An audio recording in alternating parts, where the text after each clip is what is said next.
Di dunia ini, ada tempat-tempat yang menyimpan kisah aneh. Bukan sekadar legenda, tapi cerita nyata yang membuat siapapun merinding. Semakin indah tempat itu, seringkali semakin gelap rahasia yang disimpannya. Kisah-kisah ini tersembunyi di balik arsitektur megah, lukisan-lukisan berharga, dan taman-taman yang permai, menunggu untuk dibisikkan kembali saat malam tiba. Di lembah Loire, Prancis, sebuah wilayah yang terkenal dengan istana-istananya yang memukau, berdiri megah Château de Brissac. Dengan 7 lantai dan lebih dari 200 ruangan, ia menyandang gelar sebagai istana tertinggi di seluruh Prancis. Menara-menara anggunnya menjulang ke langit, dan tamannya yang terawat sempurna membuatnya tampak seperti keluar dari negeri dongeng. Setiap sudutnya memancarkan kemewahan dan sejarah panjang para bangsawan yang pernah menghuninya. Namun, di antara kemegahannya yang tak terbantahkan, bersemayam sebuah duka yang tak pernah lekang oleh waktu. Duka dari seorang wanita yang terperangkap di antara dunia orang hidup dan mati. Seorang wanita yang kini dikenal sebagai La Dame Verte atau The Green Lady. Namanya membangkitkan citra yang mungkin terdengar lembut, bahkan romantis. Namun kisah di baliknya adalah perpaduan antara cinta, pengkhianatan, dan kematian yang brutal. Setiap bayangan di koridor panjang Château de Brissac seolah membawa pesan dari masa lalu. Setiap embusan angin yang menyelinap melalui jendela-jendela kuno seolah membisikkan sebuah nama. Mari kita dengarkan bersama dan temukan apa yang sebenarnya terjadi di balik kisah tragis The Green Lady ini.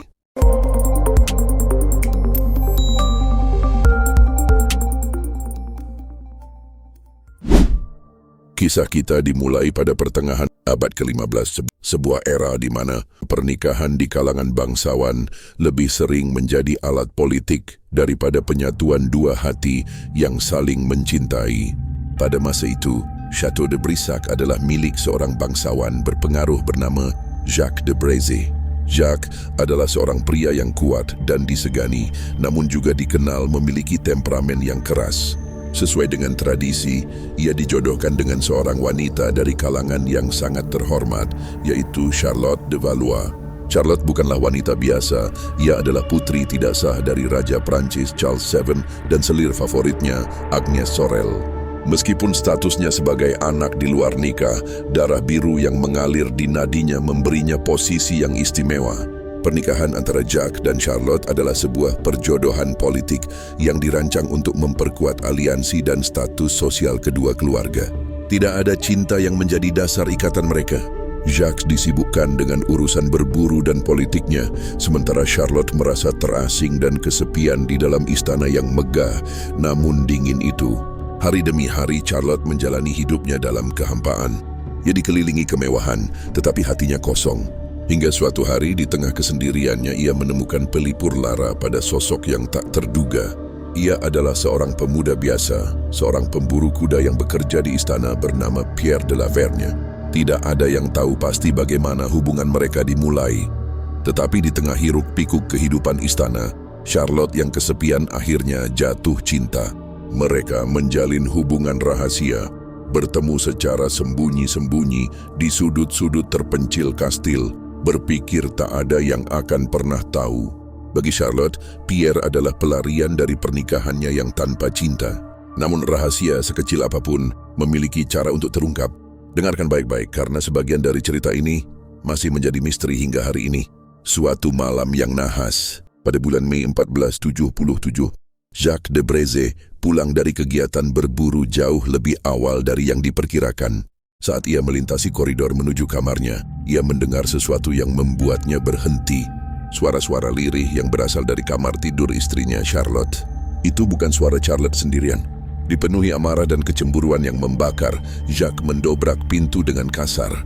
Di dalam kamar, pemandangan yang menyambutnya adalah mimpi buruk terburuknya. Ia menemukan Charlotte bersama kekasihnya Pierre. Legenda mengatakan mereka tertangkap basah di tempat tidur. Dalam satu gerakan brutal yang didorong oleh amarah tak terkendali, Jacques de Brézé menghunus pedangnya.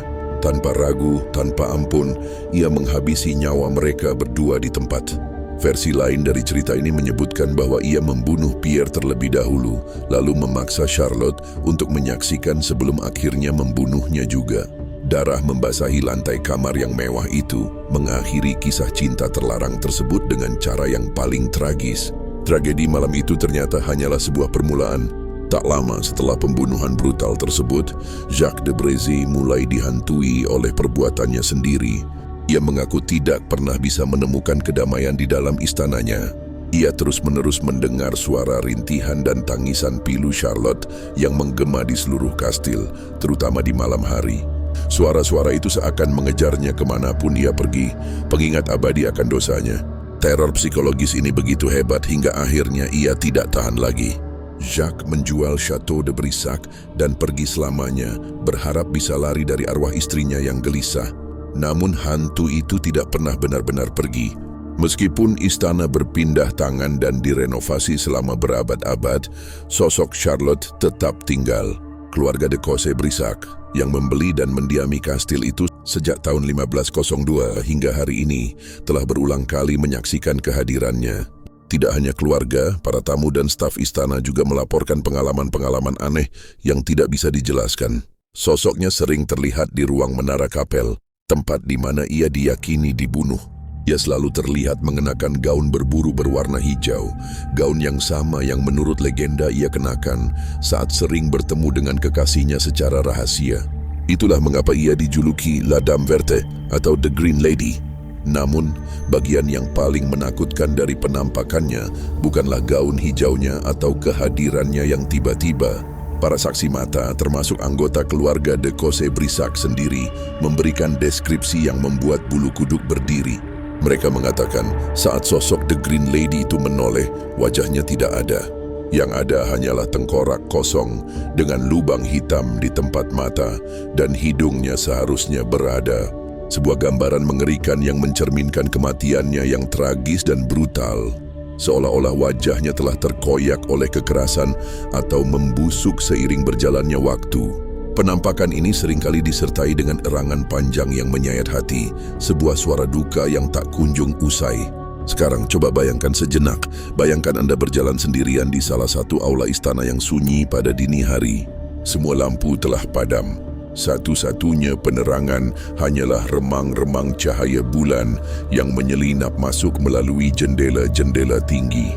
Yang terdengar di sekitar Anda hanyalah derit lantai kayu tua di bawah setiap langkah kaki Anda, dan mungkin detak jantung Anda sendiri yang mulai berdebar lebih kencang. Suasananya begitu hening, begitu kuno, seolah waktu berhenti di tempat ini. Tiba-tiba, dari atas tangga spiral yang menuju ke menara kapel, Anda mendengar sebuah suara. Bukan suara angin yang berdesir atau suara hewan malam. Anda mendengar suara rintihan isak tangis seorang wanita yang patah hati. Suara itu begitu nyata, begitu dekat, dan begitu penuh dengan penderitaan, seolah-olah tragedi yang menimpanya baru saja terjadi beberapa saat yang lalu, bukan berabad-abad silam. Suara itu naik turun, kadang seperti bisikan putus asa, kadang seperti jeritan tertahan, membuat udara di sekitar Anda terasa berat dan dingin. Banyak pengunjung dan paranormal yang pernah datang ke Chateau de Brissac melaporkan merasakan hawa dingin yang menusuk tulang saat mereka melewati area kapel, tempat di mana Charlotte dan kekasihnya konon dimakamkan setelah pembunuhan itu. Perubahan suhu yang drastis ini seringkali datang tanpa peringatan, membuat orang-orang merasa seolah ada kehadiran tak kasat mata yang baru saja melewati mereka. Tidak hanya itu, beberapa orang juga mengaku sering mendengar bisikan lembut memanggil dari balik dinding-dinding batu yang tebal, sebuah gema dari cinta, dendam, dan penyesalan yang kini membeku abadi di dalam waktu. Kehadirannya terasa begitu kuat, meninggalkan jejak kesedihan yang mendalam bagi siapapun yang cukup peka untuk merasakannya. Sampai hari ini, tak ada yang tahu apa yang sebenarnya terjadi di sana. Apakah arwah Charlotte de Valois benar-benar terpenjara di dalam dinding-dinding Chateau de Brissac, dikutuk untuk mengulang kembali momen-momen terakhirnya yang menyakitkan selamanya? Apakah ia mencari keadilan atas kematiannya, atau sekadar meratapi cinta yang direnggut darinya dengan begitu kejam? Setiap penampakan dan suara aneh yang dilaporkan seakan menjadi potongan teka-teki dari sebuah tragedi yang belum sepenuhnya selesai. Sebuah pertanyaan yang lebih dalam pun muncul. Mengapa ia menampakkan diri dengan wajah tengkorak yang mengerikan? Apakah itu cerminan dari betapa brutal akhir hidupnya, sebuah pengingat visual dari kekerasan yang ia alami? Ataukah itu sebuah peringatan bagi kita semua tentang betapa cepatnya kecantikan dan kehidupan bisa direnggut oleh kecemburuan dan amarah yang buta? Mungkin semua fenomena ini hanyalah kebetulan, produk dari imajinasi yang dipicu oleh sebuah cerita kelam di sebuah kastil tua.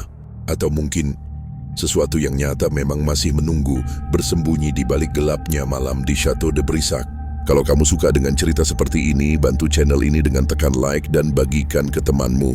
Jangan lupa subscribe, karena masih banyak kisah dari dunia tak terlihat yang akan kita bahas di episode berikutnya.